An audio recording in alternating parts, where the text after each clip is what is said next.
Hello students, welcome to our channel science zone by Usha Chail. तो बेटा आज हम इस वीडियो में कक्षा 9 पाठ 14 प्राकृतिक संपदा का एक टॉपिक है हमारा मृदा, उसके बारे में अध्ययन करेंगे। तो सबसे पहली बात आती है कि मृदा क्या है।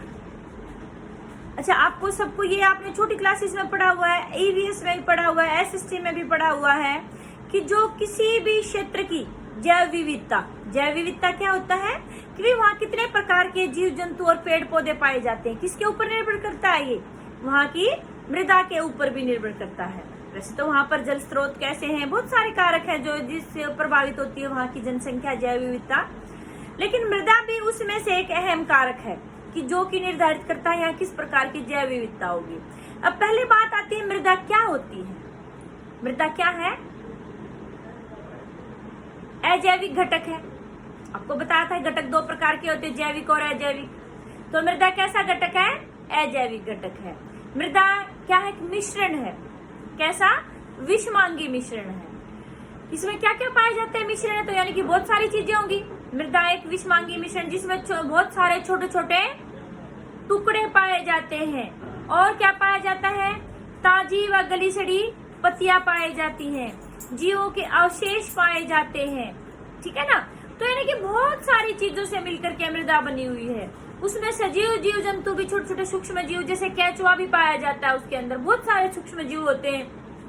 आपने पहले पढ़ा हुआ है जो फलीदार पौधे हैं उनकी जड़ों में राइजोबियम बैक्टीरिया, तो बहुत सारे सूक्ष्म जीव यानी कि छोटे छोटे कण, ह्यूमस, ये ताजी व गली सड़ी पत्तियां, मृत जीवों के अवशेष व सजीव मिलकर के किसका निर्माण करते हैं? मृदा का। मृदा का निर्माण एक सतत प्रक्रिया है, ये नहीं कि एक बार बन गई तो बन गई, लगातार बनती रहती है मृदा। मान लो बेटे, ये प्रश्न दो प्रकार से आ सकता है कि मृदा कैसे बनती है, और यहाँ पर आपको एक चीज देखनी है कि भी उसके मार्क्स कितने हैं। मान लो 2 मार्क्स में आता है या 3 है, 2 में आता है, तो आप सिंपल लिखेंगे कि भी अच्छा एक बात आइए, पृथ्वी की जो सबसे ऊपर वाली परत है उसको क्या कहते हैं? भूपर्पटी या भूपृष्ठ बोलते हैं। उसमें ही खनिज लवण पाए जाते हैं, उसी से मृदा बनती है हमारी, जिसमें हम पेड़ पौधे उगाते हैं, ठीक है बेटे। तो मान लो ये जो ऊपर की भूपर्पटी है, इसमें क्या हो कि सारे पत्थर ही पत्थर, बड़े बड़े पत्थरों के साथ ये संलग्न हो जाए खनिज लवण वगैरह जो भूपर्पटी के, तो हमारे पेड़ पौधों के लिए तो ये मिलेंगे ही नहीं, उपलब्ध नहीं हो पाएंगे पेड़ पौधों को, क्योंकि पत्थरों के ऊपर तो पेड़ पौधे नहीं उगेंगे। तो यानी कि ये हमारी मृदा कैसे बनी है? तो जो हमारे ये पत्थर है, चट्टानें बनी हुई है पत्थरों की, इनके टूटने में हजारों करोड़ों लाखों साल लग गए, और धीरे धीरे क्या हो गया कि भी ये चट्टानें टूटती गई और छोटे टुकड़े बनते गए, और लास्ट में जाके जो महीन कण बचा है, इसमें बहुत सारे कारक है, फिर उनके बारे में हम आगे चर्चा करेंगे। तो उससे हमारा मृदा का निर्माण हुआ। तो मान लो आपका 2 नंबर में आता, तो आप वहां पर क्या बता देंगे कि मृदा बहुत सारे कणों का मिश्रण है, जिसमें ये आपको बताया था कि ताजी गली सड़ी पत्तियां और छोटे छोटे कण और सजीव, सूक्ष्म जीव आदि पाए जाते हैं, और इसका निर्माण बड़े बड़े पत्थरों से टूट करके महीन कणों के रूप में हजारों करोड़ों सालों में हुआ है। तो ये तो आप 2 नंबर में बता देंगे। मान लो बड़ा प्रश्न आता है, ये कह दे कि मृदा के निर्माण की प्रक्रिया को समझाइए, या फिर ऐसे बोल दे कि कौन से कारक हैं जो मृदा के निर्माण को प्रभावित करते हैं। तो इसमें हम डिटेल से करेंगे इसके बारे में, यानी कि मृदा के निर्माण को प्रभावित करने वाले कारक।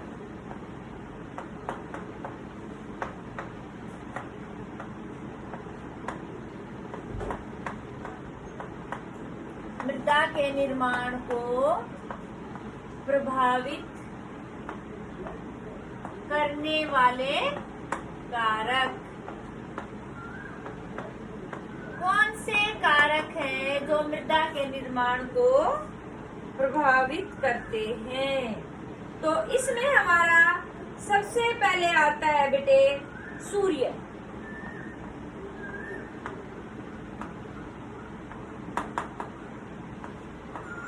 अब सूर्य मृदा के निर्माण को कैसे प्रभावित करता है? देखो बेटे, कोई भी चीज है आपने बाहर धूप में डाल रखी है, जैसे निर्जीव, अब हम कहेंगे कि सजीव को ही धूप से, निर्जीवों को भी होता, प्लास्टिक की कोई चीज डाल के देखो, कोई भी चीज है लगातार धूप में पड़ी हुई है, आपकी चारपाई है, कुछ भी चीज है, आप प्लास्टिक की चेयर है या फिर कोई भी चीज है, दिन में क्या होगा? धूप से क्या हो जाएंगे? गर्म होके वो प्रसारित हो जाएंगे। प्रसारित मतलब फैला हुआ आएगा, क्योंकि ठोस वस्तुएं क्या होती है, अधिक तापमान होने से प्रसारित हो जाती, फैल जाती थोड़े उनके कण। और रात को फिर ठंड होती है तो संकुचित होती है। कोई वस्तु लगातार बार बार फैलना सिकुड़ना उससे क्या हो जाती है, कमजोर हो जाती है और फिर वो जल्दी टूट जाती है। यही बात चट्टानों के साथ होती है। जो पत्थर की चट्टानें हैं बड़ी बड़ी बेटे, क्या होता है, दिन में सूर्य की गर्मी से गर्म होके वो फैल जाती है, रात को ठंडी हो जाती है और फिर वो संकुचित होती है। हर रोज की इस प्रक्रिया से क्या हो जाता है कि धीरे धीरे उनमें दरारें आनी शुरू हो जाती हैं और फिर वो दरार धीरे धीरे बड़ी बन जाती है और फिर वो चट्टान टूट करके धीरे धीरे छोटे टुकड़े और फिर महीन कण यानी कि मृदा का निर्माण करती है। तो समझ में आया आपको सूर्य कैसे करता है। दूसरा हमारा कारक है जो मृदा के निर्माण को प्रभावित करता है, उसमें हमारा आता है जल। जल मृदा के निर्माण को बेटे दो प्रकार से प्रभावित करता है। कैसे?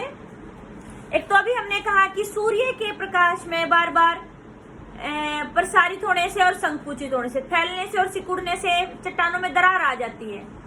उन दरारों में कई बार पानी भर जाता है और वो पानी जम जाता है तो दरार को और अधिक चौड़ा कर देता है, जिससे कि चट्टान टूटने की प्रक्रिया और तेज हो जाती है, मृदा निर्माण और शीघ्र होता है। एक तो ऐसे पानी प्रभावित करता है मृदा के निर्माण को।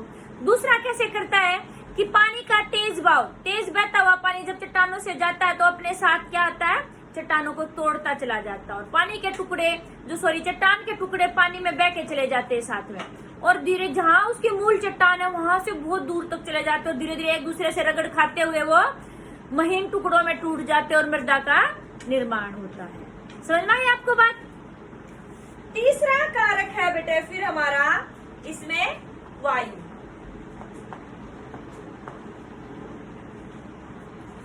जैसे हमने अभी जल की बात की कि भी जल क्या करता है, मृदा के जो चट्टानों के टुकड़ों को अपने साथ भाके लेके जाता है, एक दूसरे से टकराते, ऐसे ही वायु में होता है बेटे। तेज बहती हुई वायु में क्या होता है, चट्टानों के जो छोटे टुकड़े हैं पत्थरों के, वो क्या करते थे, उसके साथ उड़ के चले जाते हैं और एक दूसरे से टक्कर खा करके क्या हो जाता है कि वो और छोटे टुकड़ों में टूट जाते हैं और धीरे धीरे ऐसे ही मृदा का निर्माण होता है। जैसे अभी मैंने कहा कि भी जो मूल चट्टान है उससे बने हुए मृदा वो तो अधिक दूर स्थान पर भी पाई जा सकती है, क्योंकि मृदा हवा के साथ उड़ के चली जाती, पानी के साथ बहकर चली जाती है, तो उसका मूल स्थान दूसरा होता है और वो मृदा दूसरी जगह पाई जा सकती है। तीसरा हमारा जो कारक है जो मृदा को के निर्माण में सहायक है, वो हमारा हो गया जीव। जीव भी मृदा के निर्माण को प्रभावित करते हैं। जैसे आपने लाइकेन के बारे में पढ़ा हुआ है, छोटी कक्षा में भी आता है ये लाइकेन। लाइकेन क्या होता है, एल्गी यानी कि शैवाल और कवक, एल्गी और फंगस, इन दोनों का सहजीवी संबंध होता है, आपस में दोनों एक साथ मिलकर के रहते हैं। ये पेड़ के तनों पर अधिकतर पाया जाता है, आजकल बहुत कम मिलता है। क्यों? क्योंकि ये प्रदूषण का सूचक है। जहां पर प्रदूषण होगा वहां पर लाइकेन नहीं पाया जाता, और जहां पर लाइकेन पाया जाता है यानी कि वहां उस क्षेत्र में प्रदूषण बहुत कम है, तो ये प्रदूषण का सूचक होता है। प्रदूषण वाले क्षेत्र में लाइकेन नहीं पाया जाता। तो क्या होता है बेटे, लाइकेन क्या होते हैं, पत्थर की चट्टानों के ऊपर भी उग जाते हैं और लाइकेन एक प्रकार का पदार्थ छोड़ते हैं जिससे कि मृदा निर्माण होता है। धीरे धीरे एक पतली सी मृदा की परत बन जाती है उन चट्टानों के ऊपर। उसके बाद फिर क्या होता है कि दूसरे सूक्ष्म जो पौधे हैं, मॉस वगैरह, उनका निर्माण होता है और धीरे धीरे चट्टानों, उनकी जड़ें जो होती हैं, चट्टानों की जो दरारें होती है उनमें चली जाती है और ऐसे चट्टान हमारी टूट जाती है और मृदा का निर्माण हो जाता है। तो इस प्रकार से हम कह सकते हैं कि जो चार कारक हैं हमारे चट्टान मृदा के निर्माण को प्रभावित करते हैं, यानी कि उसमें सहयोग देते हैं। अच्छा बेटा, फिर एक बात तो एक शब्द और बताया था मैंने अभी, वैसे तो छोटी कक्षा में पढ़ा हुआ है आपने कि भी ह्यूमस, 7th में भी आता है ये आपका ह्यूमस। ह्यूमस क्या होता है, भूरे रंग का पदार्थ होता है ह्यूमस, जो मिट्टी की गुणवत्ता को प्रभावित करता है। ये क्या करता है कि भी मिट्टी को सरंध्र बनाता है। सरंध्र मतलब उसमें छेद बन जाते हैं, वो छिद्र अधिक होते हैं, जिससे कि वो पानी अधिक सोखेगी, पानी सोखने की क्षमता को बढ़ाता है, मिट्टी की गुणवत्ता को बढ़ाता है। ठीक है ना। तो ये क्या हो गया, भूरे रंग का पदार्थ होता है। तो अब फिर बात आती है कि भाई मिट्टी, हमने आपने 7th क्लास में पढ़ा हुआ था कि मिट्टी हमारी कई प्रकार की होती है, बालू मिट्टी, चिकनी मिट्टी, दोमट मिट्टी, मृणमय मिट्टी। तो आपने बहुत प्रकार पढ़े थे। वो मिट्टी के प्रकार हम किसके आधार पर बताते हैं? आपने देखा था कि कणों के आकार के आधार पर, कि कणों का जो साइज है वो कैसा है, कितना है। कणों के आकार के आधार पर हम क्या बताते हैं? मिट्टी के प्रकार। ठीक है बेटे। और उसमें जो जीव जंतु पाए जाते हैं किसी भी क्षेत्र में, वो किसके ऊपर निर्भर करते हैं? मिट्टी के गुणों के ऊपर, कि भी मिट्टी में कौन कौन से खनिज पदार्थ पाए जाते हैं, वो और कितनी गहराई तक मिट्टी है और कितनी उसमें ह्यूमस है। मतलब किसी भी क्षेत्र की जैव विविधता मिट्टी के कौन से गुणों पर निर्भर करती है? नंबर 1 ह्यूमस के ऊपर, नंबर 2 कणों के आकार के ऊपर, नंबर 3 मृदा की गहराई के ऊपर।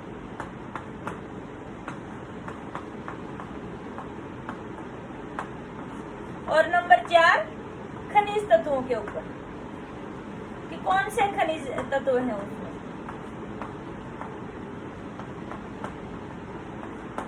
तो ये किसी भी क्षेत्र की मिट्टी के अंदर पाए जाने वाले जो चीजें हैं, ये उस क्षेत्र की मिट्टी की गुणवत्ता को प्रभावित करते हैं। और हम कह सकते हैं कि वहां पर किस प्रकार की जैव विविधता पाई जाती है, इसके ऊपर निर्भर करते हैं। अब बेटा हम क्या है, खेतों में आजकल बहुत सारे पीड़कनाशी, कीटनाशी, ये रसायन प्रयोग करते हैं। वो रसायन क्या कर रहे हैं? मिट्टी की गुणवत्ता को खराब कर रहे हैं। इसी यानी कि मिट्टी की गुणवत्ता, जो उसमें से जो आवश्यक ये खनिज पदार्थ है उनको नष्ट कर रहे हैं। बार बार हम ये पीड़कनाशी और कीटनाशी प्रयोग कर रहे हैं, उसमें जो हमारे सूक्ष्म जीव पाए जाते हैं मिट्टी में, ऊपरी मृदा में, वो नष्ट हो रहे हैं। ठीक है ना। तो उससे मिट्टी की उपजाऊ शक्ति कम हो रही है, या फिर मिट्टी में कुछ अवांछित जैसे हमारे रसायन मिल रहे हैं। तो ये सब होना क्या कहलाता है? भूमि प्रदूषण। भूमि से आवश्यक पदार्थों का निकलना और भूमि में अवांछनीय पदार्थों का मिलना क्या कहलाता है? भूमि प्रदूषण। अच्छा बेटे, फिर आगे बात आती है कि भी एक आपने चीज पढ़ी होगी, मृदा अपरदन। आपने छोटी कक्षा में पढ़ा हुआ है इसके बारे में। मृदा अपरदन क्या होता है? हमारी जो भूपर्पटी है, यानी कि भूमि की ऊपरी पृष्ठ है, उसका हट जाना क्या कहलाता है?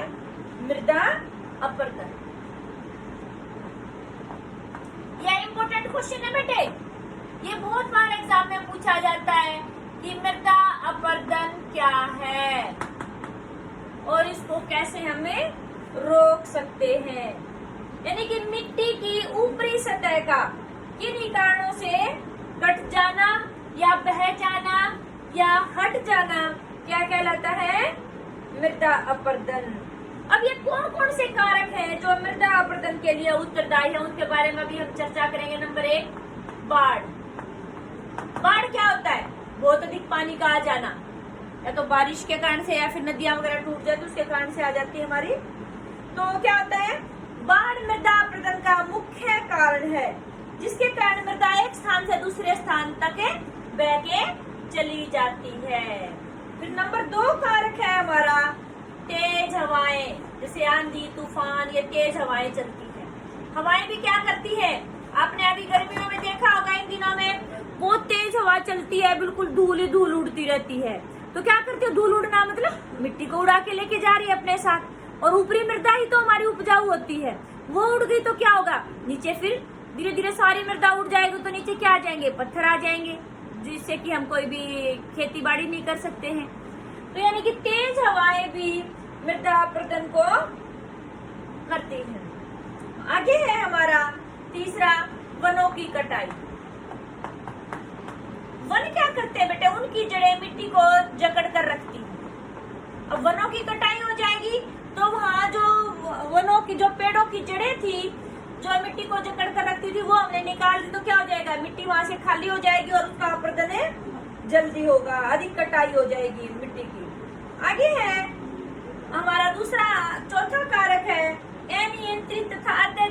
की चराई, अत्यधिक पशुओं की चराई।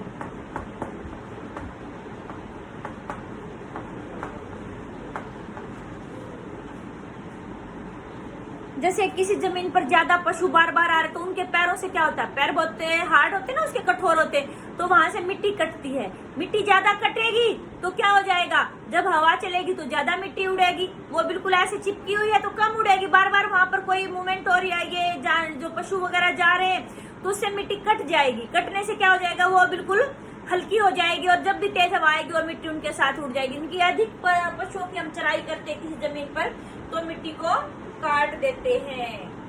ठीक है, अगला हमारा कारक है बेटे अवैज्ञानिक तरीकों से खेती।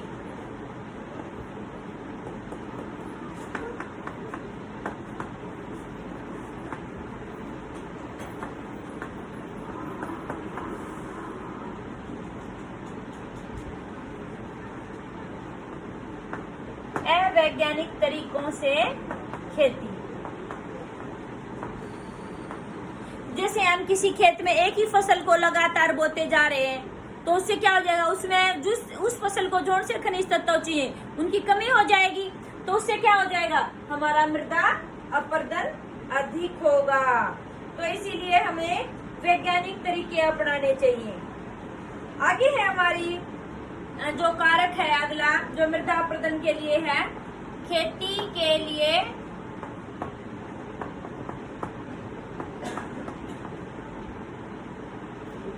भूमि की गहरी जुताई।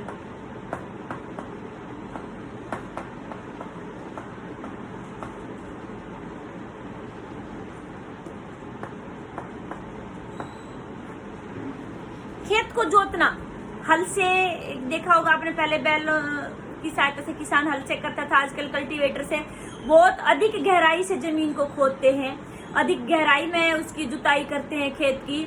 तो उससे क्या होता है कि ज्यादा मिट्टी हमारी हल्की हो जाएगी, नीचे वाली वो बहुत ज्यादा मिट्टी उड़ेगी। हम ऊपर ऊपर से करते हैं, ज्यादा गहराई में नहीं जाते, तो ऊपर वाली हल्की होगी, उसमें हमने फसल उगा देते हैं, वो क्या करती है, मिट्टी को हमारी बांधे रखती है। अच्छा, खेत को लंबे समय तक भी हम उसमें मान लो कुछ नहीं उगाते तो भी वो खाली पड़े हुए खेत का मृदा अपरदन ज्यादा होता है। तो ये थे बेटे हमारे कुछ कारक जो कि मृदा अपरदन के लिए उत्तरदायी है। फिर आगे बात आती है कि मृदा अपरदन को कैसे रोक सकते हैं।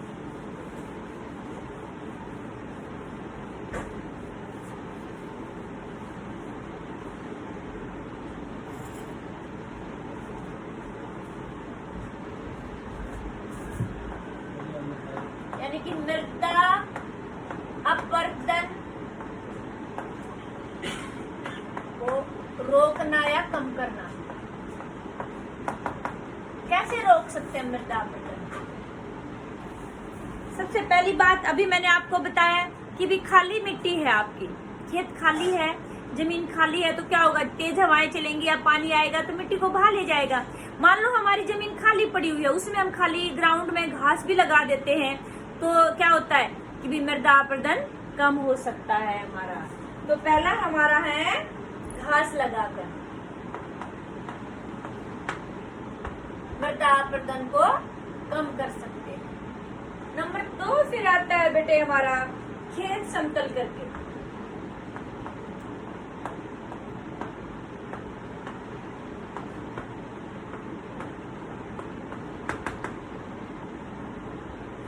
जो ढलवा जगह होती है, ढलान वाली जगह ऐसे, ठीक है ना, तो वहां क्या होता है कि तेज हवा चलेगी तो ज्यादा मृदा अपरदन होगा, पानी आएगा तो भी ज्यादा मृदा अपरदन होगा। तो क्या कर सकते हैं हम वहां पर छोटे छोटे टुकड़े समतल जमीन के बना लें और फिर हम खेती करेंगे। उससे क्या हो जाएगा, पानी का या हवा का भाव थोड़ा सा कम हो जाएगा तो कम मृदा अपरदन होगा।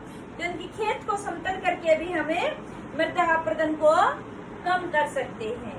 आगे है हमारा नंबर 3 वृक्ष लगाकर। अभी मैंने आपको बताया था कि हम वनों की कटाई करते हैं तो क्या हो जाएगा, मृदा अपरदन अधिक होता है। यानी कि वृक्ष की जो जड़ें होती हैं वो क्या करती है, जमीन को बांध करके रखती है मृदा के कणों को, तो उनको उखड़ने नहीं देती। तो वृक्ष लगा करके भी हम मृदा अपरदन को कम कर सकते हैं।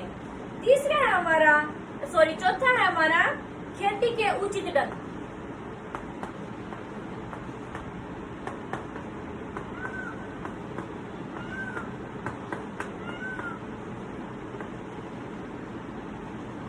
यानी कि बेटा देखो, जिधर हमारा ढलान है उधर ही हमने हल से उसको ऐसे बहा दिया, तो जब पानी आएगा, हवा चलेगी तो उसको और अधिक बहा के लेके जाएगी।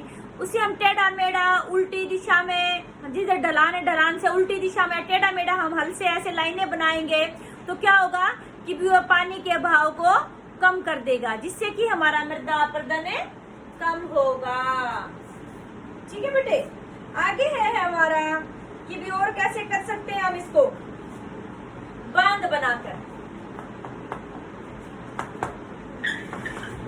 जो ढलान वाले खेत होते हैं उसमें हम बांध बना देते हैं ढलान के ऊपर, तो क्या होगा कि भी बांध हमारा बहते हुए पानी से जो मृदा अपरदन होता है उससे उसका कटाव नहीं होने देगा मृदा का, तो यानी कि मृदा अपरदन कम हो सकता है।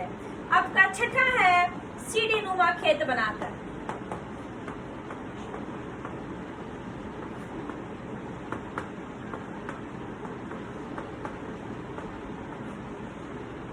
यानी कि जो पहाड़ी क्षेत्र होते हैं बेटे, उनमें तो होती ही जमीन ऐसे पहाड़ का ऐसे ढलान होता है, तो वहां पर हम छोटे छोटे सीढ़ी नुमा समतल खेत बना करके मिट्टी के कटाव को रोक सकते हैं, और ढलान के विरुद्ध हम सीढ़ियां बनाएंगे वहां पर। अगला है बेटे जो हमारा कारक है जो रोकेगा मृदा अपरदन को, खाद डालकर।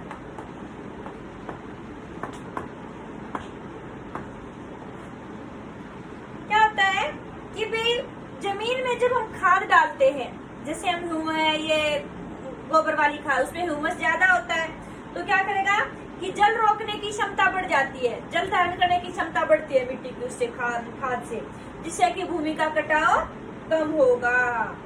और आठवां कारक है जो मृदा अपरदन को कम करता है, वायु रोधक लगाकर।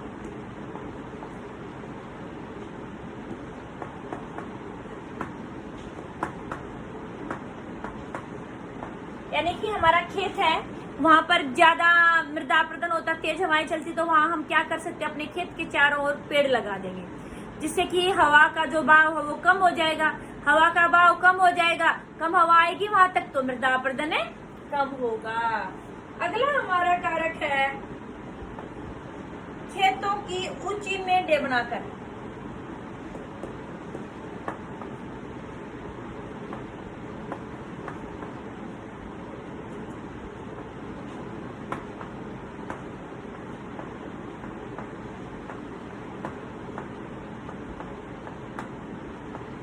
ये मेढ़ क्या होती है बेटे, खेत के चारों ओर कई बार बाढ़ कर देते ना, मिट्टी की ऊंची ऊंची सी दीवार टाइप कर देते हैं, और उसके ऊपर फिर हम सूखे पेड़ वगैरह डाल देते हैं, लकड़ी वगैरह जो होती है, वो मेढ़ बनाना बोलते हैं, जिससे कि पानी से भी हमारा बहाव रुक जाएगा, ऊपर से ज्यादा वायु तेज हवा भी उसको थोड़ा सा कंट्रोल कर पाएगी। तो क्या होगा कि भी खेत की ऊंची मेढ़ बना करके भी हम क्या कर सकते हैं, मृदा अपरदन को रोक सकते हैं। तो ये था बेटा हमारा कि भी मृदा क्या होती है, मृदा का निर्माण कैसे होता है, कौन कौन से कारक मृदा के निर्माण में मुख्य भूमिका निभाते हैं, फिर मृदा अपरदन क्या है, मृदा अपरदन किस कारण से होता है, और मृदा अपरदन को कैसे कम किया जा सकता है। ठीक है बेटे, आपको ये वीडियो अच्छी लगी तो इसको शेयर और लाइक जरूर करना, और जिसने भी चैनल सब्सक्राइब नहीं किया है चैनल जरूर सब्सक्राइब करना, जिससे कि आप अपने पूरे के पूरे सभी पाठों की वीडियो अच्छे से देख सकें और समझ सकें। और आपको कोई भी डाउट लगती है बेटे, कमेंट सेक्शन में जाके उसके बारे में कमेंट करके अपने डाउट को क्लियर करें। थैंक यू बेटे।